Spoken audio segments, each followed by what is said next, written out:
Greetings and salutations. Welcome to Knife Chats with Tobias. What you see before you here is known as a hydrosonic cleaner. And what they are used for is basically for cleaning jewelry and stuff like that. This is a small one.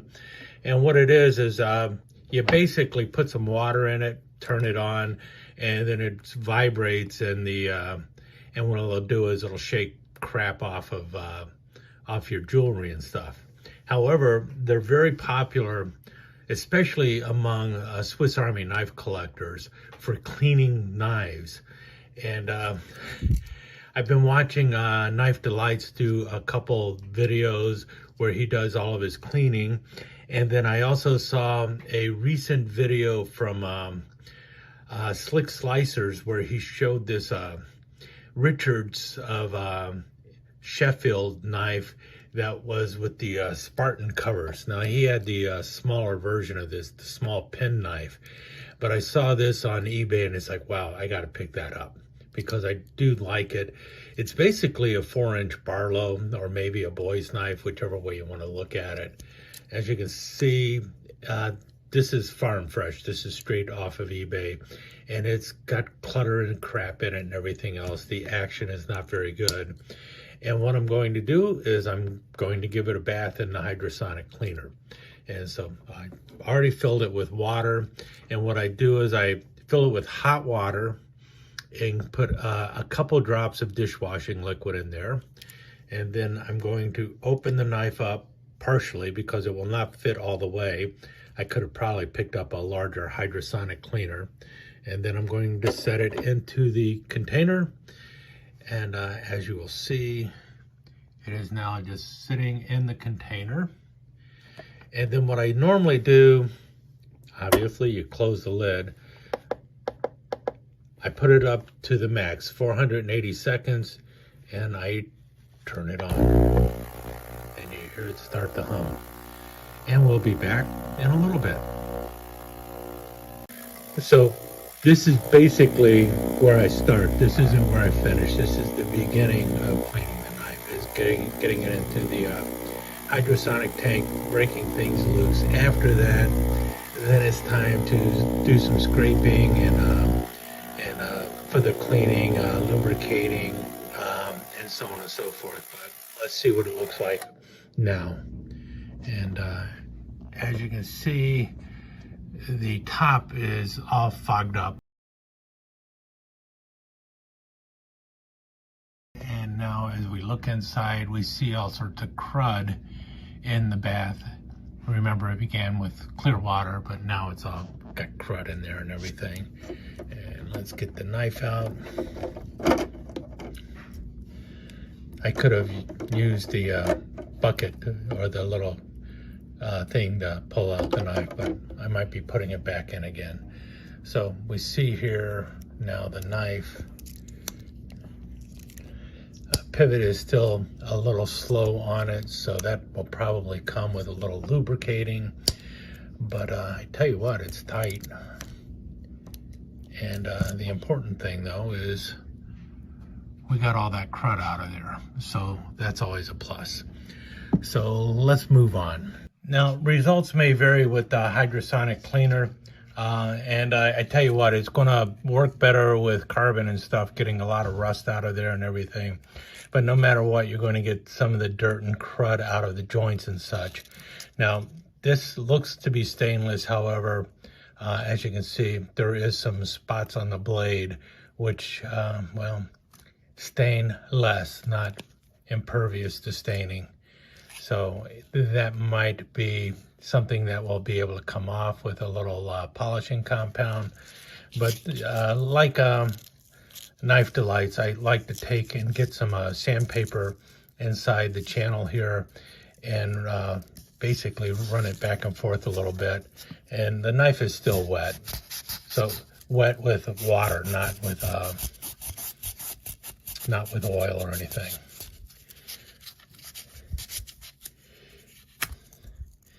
And you can see there's some brown crud in there. So that's probably still some dirt. Might be a little bit of loose rust from the back spring. This is a good one to clean though, easy to clean because the end is completely open, so I can just kind of push everything down and out.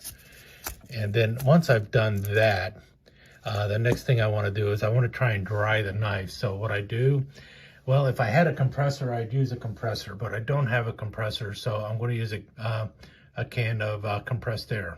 And this tends to be noisy, and it also tends to be messy.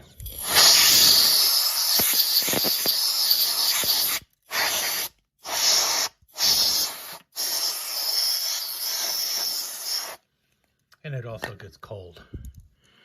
But now most of the water is out of there, and the next thing I do is I hit it with WD-40. The reason I use WD-40 is because the WD in WD-40 stands for water displacement. So what that's going to do is it's going to get the water out of the joints and stuff, and it does provide a little bit of lubrication. So next up is the WD-40. Okay, I've laid an old t-shirt down underneath this because, well, the WD-40 is going to get all over the place. It's going to leak and everything else.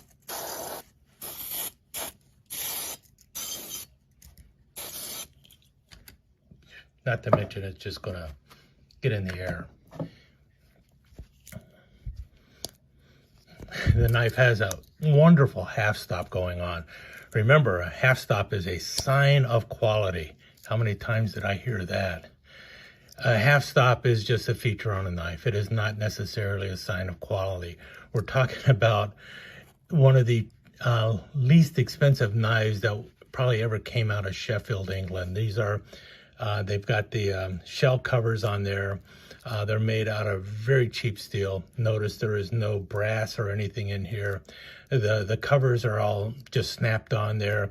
This is a just a wrap around a steel cover, and very much a low-priced knife. So the half stop is not a sign of quality unless you are referring to this is the sign of a quality, very inexpensive, low-priced knife that was designed to sell to little kids. And let's get some of this WD-40 off of here, which will also take out the water. Once I've done that, I open it up again, and guess what? I get the canned air, and I spray again, this time to get as much of the WD-40 off because I don't need that dripping everywhere. And after that, everything falls. Hey, this is kind of live. I'm not going to reshoot. So there we go. It's looking better already, and it's also working a little bit better. You can see that there is still a stain on the blade there. I'm going to get a little case paste, and I'm going to just polish up the blade and stuff and see how it looks after that. Action is okay. I will probably put a little coon pea on the center, and then I'm going to call it a day. I mean, the knife was in pretty good condition to begin with. It just needed to be cleaned a little bit. So let me go ahead and polish that blade a bit. Okay, here's the case paste. I put a little dab on a polishing rag. I'm going to open up the blade. Doesn't look bad to begin with. I could have used a Dremel tool or something to increase the polishing, but I'm just going to polish by hand in this case because it's really not that bad, and I don't think I need to do that much. I don't think the stain is going to go away. The only way that stain would go away would be for me to get out the Dremel and probably polish it out, but I'm not too concerned about a little bit of patina on the blade. Always try and wipe away from yourself and keep that blade away from you too, because you do not want to cut yourself. The rag helps prevent you from getting cut though. Not much better, but good enough. And the rag is also getting rid of the leftover WD-40 on here. So if I really wanted to get rid of the spotting there, which I'm not going to worry about at this point, I would have to actually get out the Dremel and polish it down a bit. But that is also taking any kind of polishing that you do like that, where you're getting rid of the stain, you might be very well getting rid of a little bit of the metal. Some of that might come away with just sharpening the blade. Blade is dull. It was definitely used, or maybe it just came that dull. These are often called Richards lamppost knives because of the lamppost in the middle of the tang. This particular one was probably made in the 1960s or early 1970s. And on the back side, nothing. But it's a nice little shape of a knife and a nice size of a knife. Let me break out another Barlow so you can actually compare it to a Barlow. So here it is compared in size to a Big Daddy Barlow, you know, the 5-inch Barlows. And here we have it compared to your standard size Barlow, which is about 3.5 inches. So, and here it is compared to another Sheffield Barlow. And this one is by A. Wright & Son. This is actually a gift to me from Slick Slicers, I believe. So this knife was inspired for me to pick up because of Slick Slicers, and this is a knife that Eric actually gave me. And you can see the difference. So Sheffield did know how to make quality, and they still do know how to make a quality knife. But just like America, they also knew how to produce a ton of low-cost knives that anyone could afford, because these are very much like the Imperial and Colonial and Providence, Rhode Island shell knives and stuff like that that were all over the place in the 1950s and 60s. And I tell you what, build-wise, it's pretty dang good, and definitely it looks really nice too. So I'm really happy with it. Glad I got it. I also saw the knife that Eric has available on eBay, so I might be grabbing that one. And they also have one that is basically a half whittler, or well, it's not an equal end. It's kind of like a sleeve board penknife with 2 blades on one on each end. That also has the plaid covers, or the tartan covers as they call it. So I might grab those too and have the whole set. Pretty cool knife, kind of happy with it, and you know, came out pretty good. In any case, let me know what you think.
Let me take just a second to thank you once again for dropping by and spending a few minutes here at Knife Chats with Tobias. I really do appreciate it, and I do appreciate any comments that you leave. So please remember to give me that thumbs up, and also don't forget to subscribe and ring that notification bell so you'll know when the next episode is up and running. Thanks again for dropping by. Really do appreciate your time here.